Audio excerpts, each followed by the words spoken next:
এখানে উপস্থিত আজকের কমরেডরা, নেমতপুর অঞ্চল জুড়ে ব্যস্ত মানুষ, যারা দোকানে রয়েছেন, পথ চলতি মানুষ, যারা বিভিন্ন দোকান চালাচ্ছেন, যারা বিভিন্ন কাজকর্ম করছেন, তারা সবাই এখানে আছেন। তাদের কাছ অবধি আমাদের কথাগুলো মাইকের মাধ্যমে আমরা পৌঁছে দিচ্ছি। আপনারা ইতিমধ্যেই শুনেছেন, আজকে যখন ডিওয়াইএফআই এই মাইক বেঁধে পথসভা করছে, তখন আজ থেকে এখানে আমরা যখন দাঁড়িয়ে আছি, তখন এখান থেকে ঠিক 300-350 মিটার দূরে আজকে আরো একটি সভা আছে। তার একটা নাম দেওয়া হয়েছিল,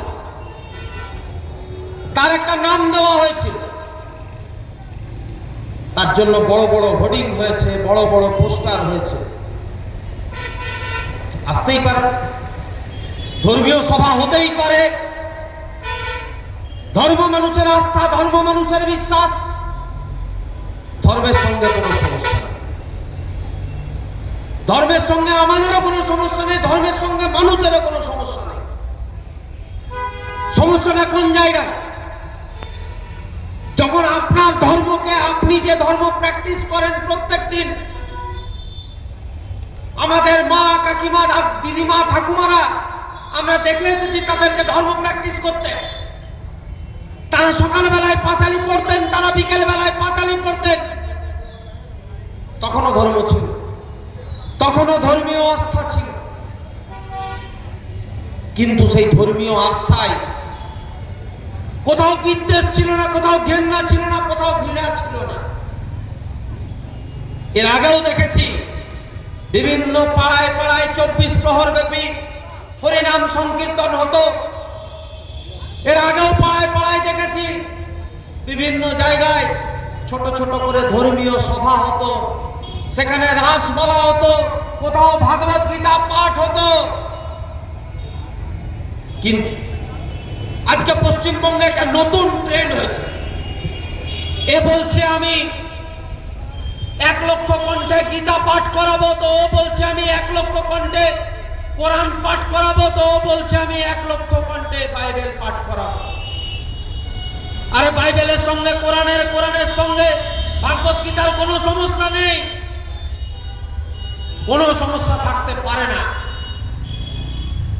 কারণ এই বাইবেল, গীতা, কোরআন এরা একে অন্যের সঙ্গে দীর্ঘদিন একসঙ্গে বসবাস করেছে। সেই মানুষগুলো একে অন্যের সঙ্গে দীর্ঘদিন বসবাস করেছে। আজকে এই বসবাস করতে গিয়ে বারবার এই ধর্মের মাথায় সুড়সুড়ি দিচ্ছে কে? কতকগুলো ধর্মীয় রাজনৈতিক দল, কতকগুলো দল যারা ধর্মের নামে মানুষের কাছে গিয়ে মানুষকে সুড়সুড়ি দিচ্ছে এবং বারবার বোঝানোর চেষ্টা করছে যে বোধহয় রাজনীতিটা হবে ধর্মের জন্য। আচ্ছা, এই রাজনীতিটা হবে ধর্মের জন্য বলে কি করতে চাইছে? এর আগে একজন বক্তা বলবার সময় বলছিল, দীপক, যে আমরা যখন কাজের কথা বলি তখন ওরা হিন্দু মুসলমানের কথা বলে, আমরা যখন কাজের কথা বলি তখন ওরা বলে গীতা কোরআনের কথা, আমরা যখন কাজের কথা বলি তখন ওরা বলে পাকিস্তান বাংলাদেশের কথা। আচ্ছা, আমাদের সঙ্গে কার কম্পিটিশন? ভারতবর্ষের সঙ্গে কার কম্পিটিশন? পাকিস্তানে, বাংলাদেশে?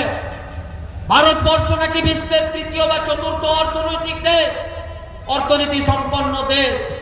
বড় বড় পোস্টার পড়লো, এই প্রত্যেকটা আমাদের ওই যেখানে আমরা পেট্রোল ভরাই, পেট্রোল পাম্পে একটা নুরানি বড় হাসি মুখ চেহারা, বিশ্বের 3য় বৃহত্তম অর্থনৈতিক গণতন্ত্র, বিরাট অর্থনৈতিক গণতন্ত্র।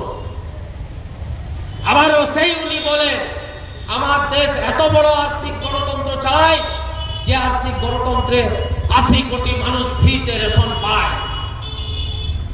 আমরা বলছি কাদের পকেট ভরলো? তাহলে কাদের টাকা দেখিয়ে আপনি বলছেন ভারতবর্ষ বিশ্বের 3য় অর্থনৈতিক গণতন্ত্র? কাদের টাকা দেখিয়ে বলছেন? আদানি আম্বানির টাকা দেখিয়ে বলছেন। আপনি তো তিনি, আপনারাই তো তারা যারা একজন ভোটের সময় বলেছিলেন ডবল ডবল চাকরি হবে, কর্মতীর্থ করে দেবো, ডবল ডবল চাকরি দেবো। দিদি হাফ চাকরিও পায়নি। দিদি এখানে যারা দাঁড়িয়ে আছে তারা হাফ চাকরিও পায়নি, পৌনে একটা চাকরিও পায়নি, সোয়া একটা চাকরিও পায়নি। আর দাদা আপনি বলেছিলেন আসানসোলে দাঁড়িয়ে, যে हर एक साल 2 करोड़ रोजगार होगा, অর্থাৎ বছরে 2 কোটি করে রোজগার দেবে। বছরে 2 কোটি রোজগার দেওয়ার প্রশ্নে আপনাকে যখন জিজ্ঞাসা করা হয় তখন আপনি কি বলেন? আপনার নেতারা কি বলে? আপনার নেতারা বলে কাজ মানে কি শুধু সরকারি কাজ? না, কাজ মানে সরকারি কাজ নয়, কাজ মানে ব্যবসা। তাহলে সবার আগে ফিরে আসি কুলটিতে, সবার আগে ফিরে আসি নিয়ামতপুর বাজারে, তারপর আর একটু উপর দিকে উঠবো। এই নিয়ামতপুর বাজারে ছোটখাটো দোকান মিলিয়ে প্রায় 300-350 বেশি দোকান আছে, হয়তো সংখ্যাটা আরো বেশি হবে। আচ্ছা, এই 300-350 দোকানের যারা মালিক রয়েছে তারা এই যে লাস্ট এখান থেকে তৃণমূলকে ভোটে জিতিয়েছেন, এখান থেকে বিজেপিকে ভোটে জিতিয়েছেন, আচ্ছা জিজ্ঞাসা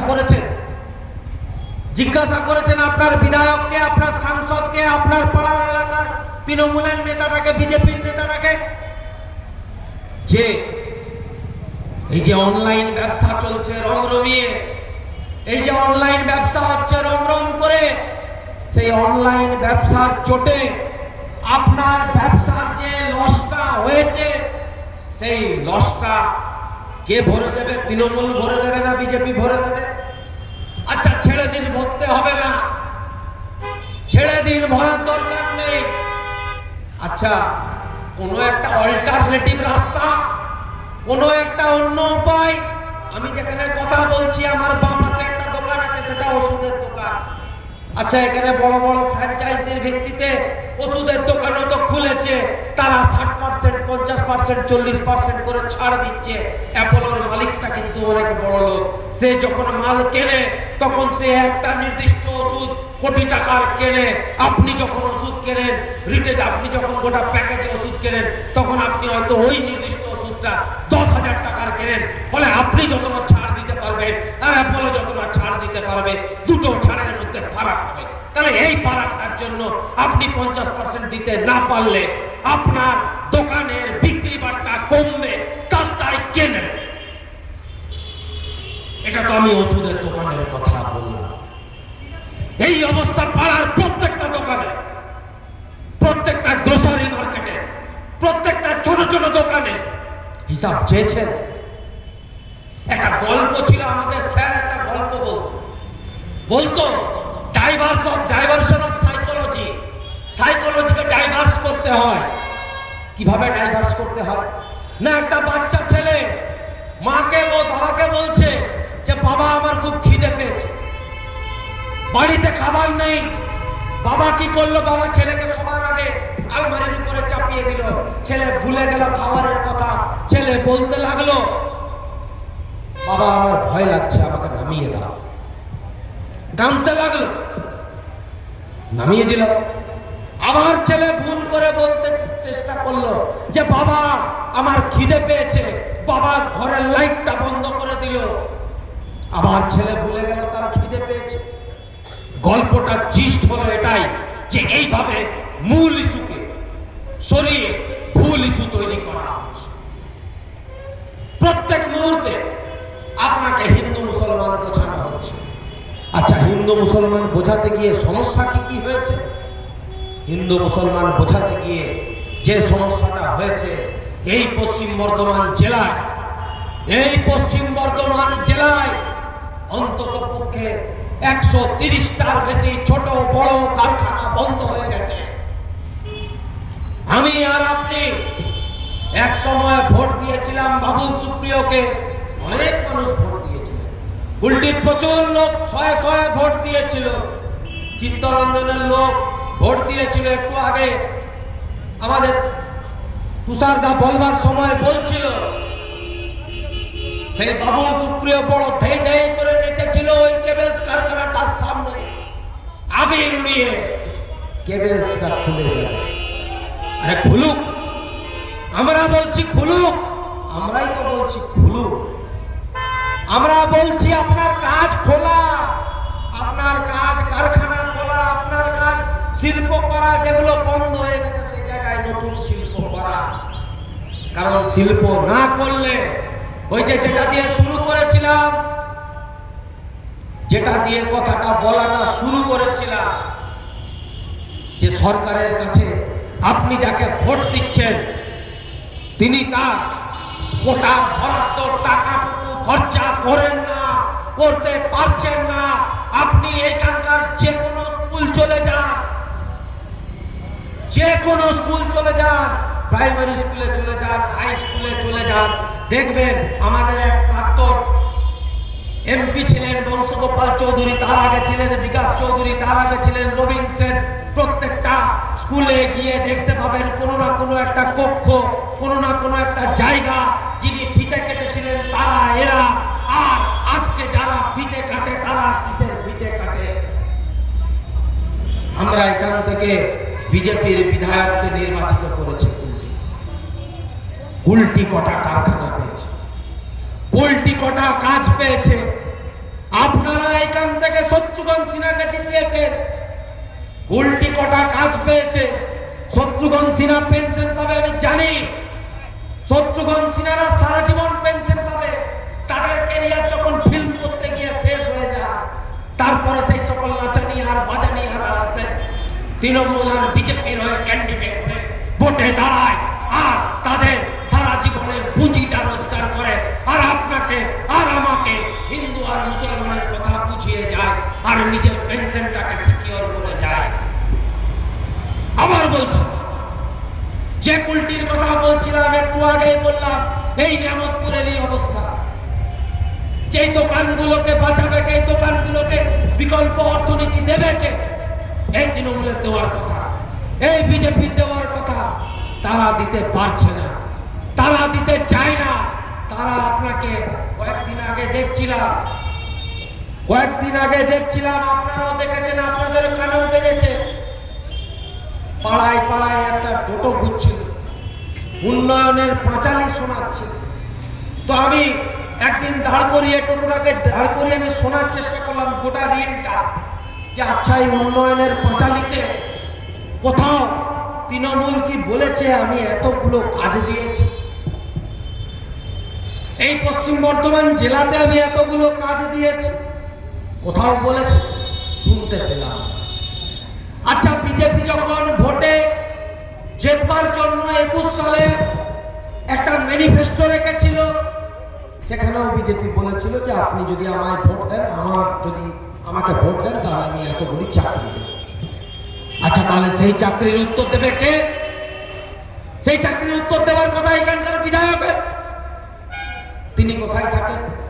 তিনি আখড়ায় লাঠি ঘোরাচ্ছেন, ভালো জিনিস। তিনি পুজো মণ্ডপ উদ্বোধন করছেন, তাও ভালো জিনিস। আবার ভোট আসছে, আবার ওই এক গল্প শোনাবেন, আবার আমাদেরকে আলমারির উপরে চাপিয়ে দেবেন, আর আমাদেরকে খিদে ভুলিয়ে দেবে। ভুলবো না, ভুলতে দেব না, ভুলবো না, ভুলতে দেব না। তাহলে নট টু ফরগেট, এবং ভুলতে দেব না। এই ভুলতে না দেওয়ার জন্য পশ্চিম বর্ধমান জেলা কমিটি ডিওয়াইএফআই সেন্ট্রালি গোটা পশ্চিম বর্ধমানের মধ্যে থেকে সমস্ত যুবদেরকে নিয়ে, বেকার যুবদেরকে এক করে আগামী 27 তারিখ বন্ধ হওয়া আরেকটা কারখানা রানীগঞ্জে, সম্ভবত সব থেকে পুরাতনতম কারখানা, ব্রিটিশ আমলের কারখানা। সেই ব্রিটিশ আমলের কারখানার গেট থেকে একদম শিয়ারশোল অব্দি বিরাট মিছিল করে আসে। এটা কোনো শেষ নয়, এটা কোনো কর্মসূচি নয়, এটা শুরুয়াত। আগামী দিনে এই কথাগুলো, কাজ চাই, শিল্প চাই, এই কথাগুলো আমরা গোটা কুলটি জুড়ে বলবো, এই কথাগুলো আমরা সালামপুরের বাড়ি বাড়ি বলবো। আমরা ডিওয়াইএফআই সরাসরি ভোট লড়ি না, আমরা ডিওয়াইএফআই সরাসরি ভোটের কথা বলি না, কিন্তু আমরা ডিওয়াইএফআই একজন সচেতন সংগঠক হিসেবে, একজন সচেতন সমাজের যুব হিসেবে আমরা মানুষকে যেটা বলতে চাই, আমরা মানুষকে যেটা বোঝাতে চাই যে আপনাকে কোন ইস্যুতে ভুলিয়ে দেওয়া হচ্ছে, আপনার মূল ইস্যু কোনগুলো, আপনার ভুল ইস্যু কোনগুলো। আমরা আবার বলছি, ভুল ইস্যুতে ভুলবো না, কাজের দাবি ছাড়বো না। আমরা যখন কাজের দাবি নিয়ে রাস্তায় নেমেছি, তখন আগামী 2024 সালে ভোট আসছে, এই নেতারা ভেগ ধরবে। যারা যে দলের বিশ্বাস প্রশ্বাস নিতে পারবে না, তারা এই দল থেকে ওই দল, ওই দল থেকে সেই দল করবে। সেই দিন আসছে, সেই মরশুম আসছে, সেই ভালোবাসার মরশুম আসছে, কিন্তু আমাদের মোদ্দা কথাগুলো এক জায়গাতে এক থাকবে, আমাদের মোদ্দা কথাগুলো এক জায়গাতে এক হয়ে এক হয়ে, যে আমরা আবার বলছি সম কাজে সম বেতন দিতে হবে। আমরা আবার বলছি কুলটির শিক্ষিত যুবককে, কুলটির শিক্ষিত বেকারকে, কুলটির সমস্ত বেকারকে কাজ দিতে হবে তাদের যোগ্যতা অনুযায়ী। আমরা যে কথাগুলো না বলে ছাড়তে চাই না, যে কথাগুলো দিয়ে আপনারা যতবার ভোলাতে চাইবেন, সেই ভোলানোর বিরুদ্ধে আমরা ততবার চিৎকার করে বলবার চেষ্টা করব। আমরা ততবার মানুষকে বলার চেষ্টা করছি যে কাজের দাবিতে এই লড়াই আগামী 3 মাস রয়েছে ভোটের আগে।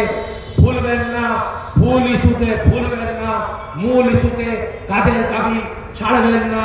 আগামী 27 তারিখ রানীগঞ্জে যে বিরাট মহামিছিল আছে, সেই মহামিছিলে আমরা অংশগ্রহণ করব এবং কুলটির সমস্ত বেকারকে আমরা অনুরোধ জানাবো যে তারাও সেই মিছিলে তারা বাংলা এবং আগামী দিনে ভুল ইস্যুগুলোর বিরুদ্ধে মূল ইস্যুকে তুলে ধরতে, মূল ইস্যু নিয়ে রুখে দাঁড়াতে এক বিরাট সংগ্রাম, বিরাট লড়াইয়ের সূচনা হোক এই পশ্চিম বর্ধমান জেলাতে।